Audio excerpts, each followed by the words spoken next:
Goeiedag geliefdes. Ons hoor by die koning van die kerk wat Laodicea moet doen.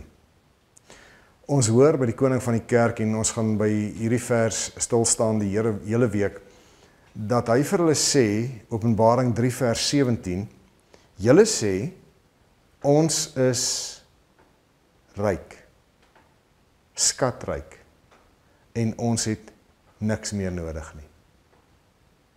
En julle weet nie, dat julle ellendig en beklaanswaardig is nie, arm, blind en kaal. Laodicea, hulle lyk goed. Daar is 'n volkleer gemeente.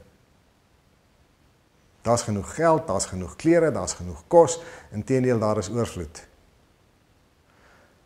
So hulle moet ons nou mooi lyk vir die wêreld. Hulle kan ons nou trots wees op hulle voorkoms. Aantreklike mense hierdie. Nee, sê die Here, en hy sê vir hulle die eerste ding wat hulle is, in die Afrikaans wat ons voor ons het, is dit vertaal as, julle weet nie dat julle ellendig is nie. Die oorspronklike Griekse woord ellendig, soos hy hier staan, is saamgestel uit twee woorde. Die eerste woord is om te ondergaan, iets te ondergaan, of iets 'n swaar las te moet dra, en die tweede een is 'n eeld. So wanneer die Afrikaanse woord ellendig hier lees, dan moet ons hierdie idee kry van iemand wat plat gedruk is, vol eelte deur volgehoue, moeilike dra en tye. So dis 'n persoon met littekens. Dis 'n persoon wat nie eintlik aansienlik is nie. Wanneer die kerk in Laodicea in die spieël kyk, dan wil die Here vir hulle sê, moenie die pragt en die praal sien nie. Moenie die mooi gedoende hare en die dierbrille en die ontwerpersgoed sien wat julle aan julle dra nie. Sien ellende.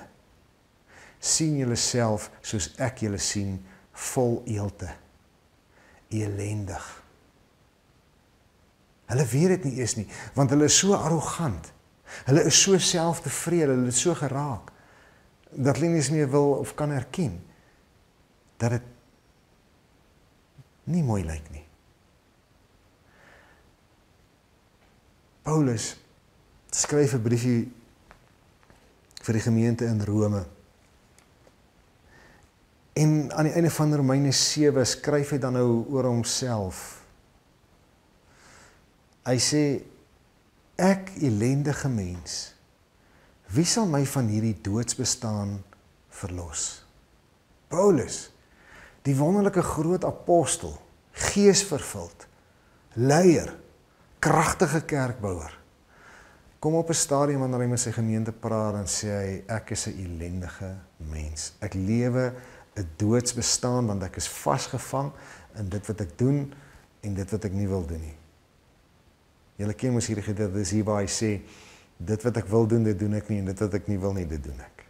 En dan sê hy, daarom is ek 'n ellendige mens. En dan sê hy daarby staan, wie sal my van hierdie doodsbestaan verlos?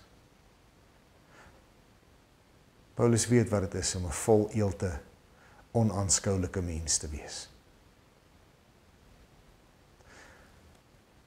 Maar luister na sy volgende woorde, net nadat hy sy lot bekla, as 'n onaansienlike, onaantreklike, eeltbetrekte mens, dan sê hy in vers 25, aan God die dank. Hy doen dit deur Jesus Christus, ons Here.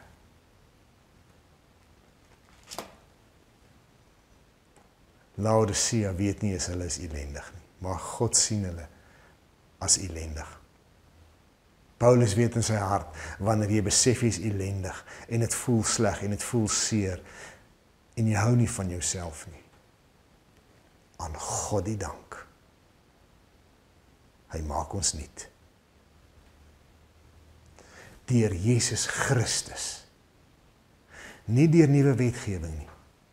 Nie deur nuwe klere nie. Nie deur vetter bankrekenings nie. Nie deur die oplos van die probleme van die dag nie, of het nou sosio-ekonomies, of polities, of gesondheid is. Wanneer jy ellendig is, wanneer jy vol eelte is, wanneer jy besef jy lyk nie mooi vir God nie, jy lyk nie mooi vir jouself nie, jy lyk nie mooi vir die wêreld nie, is Jesus Christus daar om jou nuut te maak.